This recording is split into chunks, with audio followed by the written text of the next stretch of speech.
हाय, मैं हूं संगीता कृष्णन। जागरण जोश के साप्ताहिक करंट अफेयर्स वीडियो में आपका स्वागत है। सबसे पहले हम नजर डालेंगे इस हफ्ते के 5 टॉप हेडलाइंस पर, फिर इन्हीं में से एक को हम जानेंगे विस्तार से। पाकिस्तान ने भारत के बिना शर्त भारतीय विंग कमांडर अभिनंदन को लौटाने की बात मानी।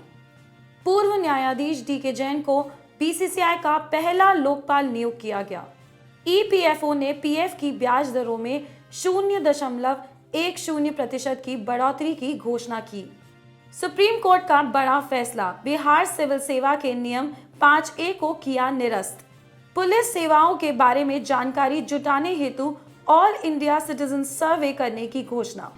भारत ने पाकिस्तान को जिनीवा कन्वेंशन के तहत विंग कमांडर अभिनंदन को वापस लौटाने की मांग रखी है। तो चलिए अब जानते हैं कि जिनीवा कन्वेंशन क्या है और इसके तहत प्रिजनर्स ऑफ वॉर की ट्रीटमेंट क्या होनी चाहिए। केंद्रीय विदेश मंत्रालय ने पुष्टि की है कि पाकिस्तानी लड़ाकू विमान F-16 के ढेर गिराने के बाद भारत ने अपना एक MiG-21 विमान को खो दिया था। भारतीय फाइटर जेट पाकिस्तान के कब्जे वाले कश्मीर में गिराया गया और इसके पायलट विंग कमांडर अभिनंदन को पाकिस्तान द्वारा हिरासत में ले लिया गया था।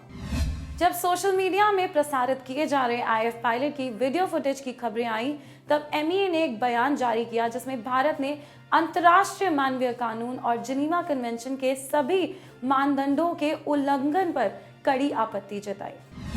इसके साथ ही अब पकड़े गए वायुसेना अधिकारी को जिनीवा कन्वेंशन के तहत युद्ध कैदी बताते हुए भारत ने पाकिस्तान को साफ साफ लफ्जों में कहा कि विंग कमांडर अभिनंदन को सकुशल जल्द से जल्द लौटाया जाए, जिसके जवाब में पाकिस्तान के प्रधानमंत्री इमरान खान ने उन्हें वापस लौटाने की बात कही।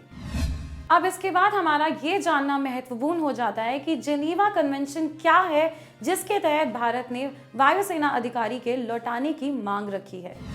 अगर लड़ाई में कोई भी जवान या अधिकारी शत्रु देश की सीमा में दाखिल हो जाता है तो गिरफ्तारी की सूरत में उसे युद्धबंदी माना जाता है। युद्धबंदी के संबंध में जिनीवा में व्यापक विचार कर कुछ नियम बनाए गए, जिन्हें हम जिनीवा कन्वेंशंस के तौर पर जानते हैं। जिनीवा कन्वेंशंस के तहत किसी भी युद्धबंदी के साथ अमानवीय बर्ताव नहीं किया जा सकता, उन्हें डराया और धमकाया नहीं जा सकता और उन्हें किसी भी तरह से अपमानित भी नहीं किया जा सकता। इस कन्वेंशन के तहत एक विकल्प ये भी है कि युद्ध के समाप्त हो जाने पर उन्हें लौटाया जाए। इसके अलावा जिनीवा कन्वेंशंस के मुताबिक युद्धबंदियों पर मुकदमा चलाया जा सकता है। कोई भी देश युद्धबंदियों को लेकर जनता में उत्सुकता पैदा नहीं कर सकता और उनसे सिर्फ उनके नाम, सैन्य पद, नंबर और यूनिट के बारे में पूछा जा सकता है। अब जानते हैं कि जिनेवा कन्वेंशन कब और क्यों हुआ। सबसे पहला जिनेवा समझौता 1864 में हुआ, दूसरा 1906 और तीसरा 1929 में हुआ। जिनेवा कन्वेंशन पर द्वितीय विश्व युद्ध के बाद 1949 में चौथी सहमति बनी। युद्ध के दौरान भी मानवीय मूल्यों को बनाए रखने के लिए जिनेवा समझौता हुआ था। द्वितीय विश्व युद्ध के बाद वर्ष 1949 में 194 देशों ने मिलकर चौथी संधि की थी, जो कि अब तक लागू है।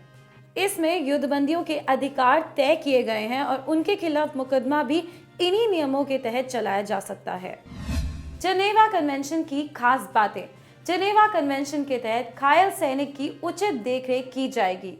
इसके तहत उन्हें खाने पीने और सभी मूलभूत सुविधाएं दी जाएंगी। इस कन्वेंशन के मुताबिक उन्हें किसी भी प्रकार से प्रताड़ित नहीं किया जा सकता है।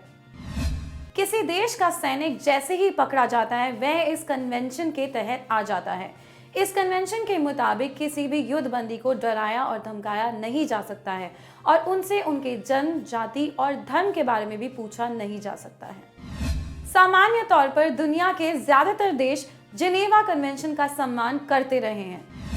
तो इसी के साथ ही हम इस हफ्ते के करंट अफेयर्स वीडियो को यही समाप्त करते हैं। आशा करते हैं कि आपको ये वीडियो पसंद आया होगा। प्लीज़ लाइक करें और शेयर करें और ऐसी और वीडियोस देखने के लिए विजिट करें हमारे वेबसाइट को www.jagranjosh.com और डाउनलोड करें जागरण जोश करंट अफेयर्स ऐप।